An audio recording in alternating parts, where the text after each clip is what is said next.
ফেব্রুয়ারি মাসের 17 তারিখ সম্ভাব্য চাঁদ উঠবে, 18 তারিখ রোজা শুরু হবে ইনশাআল্লাহ। তো আর 1 মাস নাই, আর তো কি নাই, 1 মাস বাকি নাই, একদম অল্প গুনাহ কয়েকটা দিন।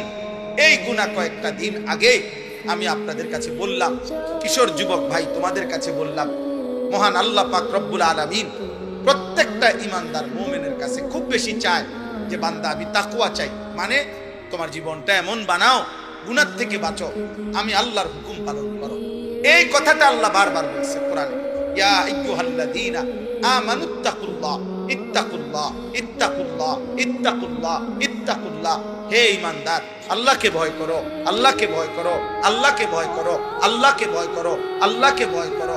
ইয়া আইয়ুহান নাবিয়্যুত্তাকিল্লাহ, আল্লাহকে আল্লাহ বলে বান্দা শোনো, আল্লাহকে ভয় করা এটা এতটাই গুরুত্বপূর্ণ যে আমি নবীকে আলাদা বলছি, হে নবী আপনি আল্লাহকে ভয় করেন। আমি ঈমানদারদেরকে আলাদা বলছি, ইয়া আইয়ুহাল্লাযীনা আমানুত্তাকুল্লাহ, হে ঈমানদারগণ আল্লাহকে ভয় করো। আল্লাহ বলেন শুধু নবীকে না, ঈমানদারকে না। এবার শুনো, পৃথিবীর সমস্ত মানুষকে আমি বলছি, ইয়া আইয়ুহান নাসুত্তাকু রাব্বাকুম, হে মানব মণ্ডলী আল্লাহকে ভয় করো।